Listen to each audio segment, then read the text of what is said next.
Samedi 21 mai 2016, des collégiens, des lycéens, tous présentent leurs projets scientifiques. Face à eux, un public, mais aussi un jury composé d'ingénieurs, de chercheurs, de scientifiques pour désigner les vainqueurs du concours C'est Génial. Alors, stress, pression, épreuve ou plutôt passion, découverte et partage.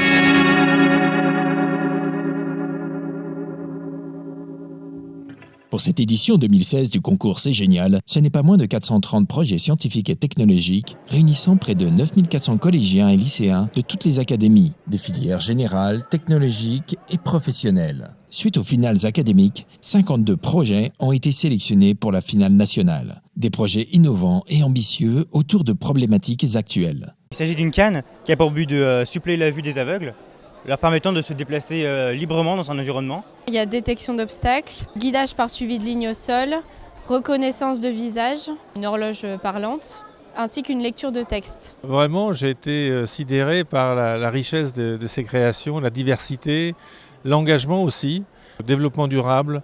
C'est quelque chose qui est ressorti très fortement aujourd'hui. Le souci de la préservation de la planète. On a eu l'idée suite aux inondations en octobre dans le sud de la France, qui ont fait beaucoup de dégâts et on a voulu trouver un moyen pour éviter ce genre de dégâts. Donc c'est une maison qui se soulève quand il y a une inondation. Il y a un capteur d'eau et quand il y a une inondation, le système détecte l'eau et les bras soulèvent la maison. Notre projet il s'appelle Si Galilée avait eu un smartphone et c'est de prouver que la Terre tourne sur elle-même en mesurant la gravité à différents endroits sur le globe. Mais tous ces projets de collégiens et de lycéens concernent-ils que sciences et techniques ou font-ils appel à d'autres disciplines sur des thèmes plus diversifiés?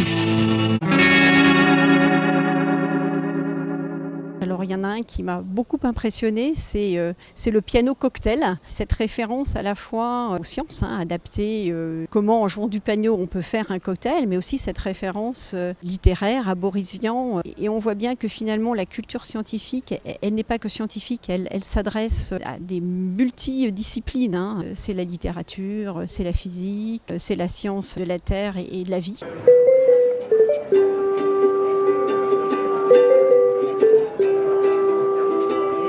Alors le principe du grand piano, en fait, c'est un gant qu'on va enfiler et on va jouer dans les airs comme si on jouait du piano. C'est un peu comme un air piano et donc on va avoir des sons de piano. Et donc comme vous pouvez voir, en fait, quand on penche à gauche ou à droite, la note va changer.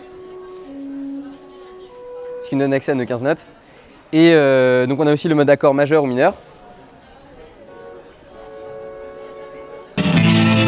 Mais face à un jury d'ingénieurs, de chercheurs, d'enseignants et d'inspecteurs, expliquer son projet ne s'improvise pas. Les lycéens et collégiens, parfois très jeunes, doivent préparer leur présentation et faire preuve de pédagogie. Là, en fait, c'est une étude pour comprendre le principe du module Peltier. Donc là, on voit qu'il y a une source chaude qui va conduire la chaleur jusqu'à l'une des surfaces du module. L'autre surface, elle est sur un dissipateur qui trempe dans de l'eau, ce qui va créer une surface froide.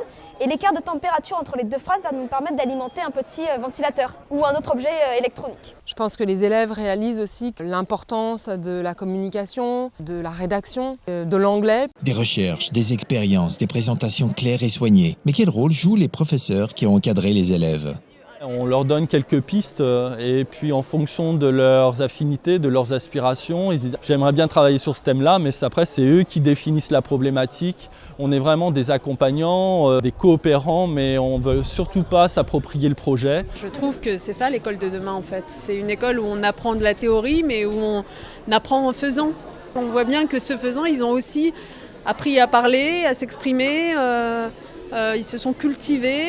Faire des sciences, faire des mathématiques, faire de la physique, faire de la technologie en gommant ce qu'on appelle l'empreinte disciplinaire. C'est-à-dire qu'à aucun moment, les élèves ne se rendent compte qu'ils font des sciences, qu'ils font de la physique, qu'ils font des maths, et pourtant, ils sont dedans, et pourtant, ils acquièrent des compétences, et pourtant, ils prennent du plaisir à le faire. Et de ce fait, le pari est là et le pari est gagné, quoi, quand on voit cette émulation qu'il y a autour des sciences. Ça y est, les présentations des projets sont terminées. Le jury a délibéré, place au palmarès et à la remise des prix. implication qui permet de mesurer la gravité pour déterminer si la Terre tourne, parce qu'on n'est quand même pas tout à fait sûr. C'est déjà mieux que la manette, quoi. Le concours C'est Génial permet effectivement de valoriser les actions du collège au lycée, de toutes les voies du lycée, général, technologique et professionnel. C'est aussi un concours qui nous permet de rayonner à l'international avec des partenaires qui offrent des participations à des concours européens ou internationaux comme l'équivalent chinois du concours C'est Génial qui est le concours Castic. Alors vous avez un peu de temps pour vous préparer au chinois, ça risque d'être un peu court. On encourage vraiment tous les enseignants à ne pas hésiter à s'engager. C'est un tel plaisir de voir les élèves s'approprier le projet, le mener jusqu'au bout, travailler en équipe, autant d'éléments qui sont de notre point de vue très importants dans leur vie de collégiens, de lycéens, mais leur vie professionnelle future. Cette année encore, les collégiens et lycéens ont réussi à nous émerveiller en prouvant leur capacité à expérimenter, à créer et à innover. Alors rendez-vous à l'année prochaine pour une nouvelle édition. Les gens, ils expliquent vraiment bien, ils sont ouverts à l'écoute. Une grande aventure. C'est cool. De l'énergie, une jeunesse complètement exubérante, engagée, créative. Ça fait un bien fou de venir ici, de passer de stand en stand avec des choses vraiment très, très diverses et très originales, toutes plus originales les unes que les autres. Donc j'ai envie de dire c'est génial, c'est absolument génial.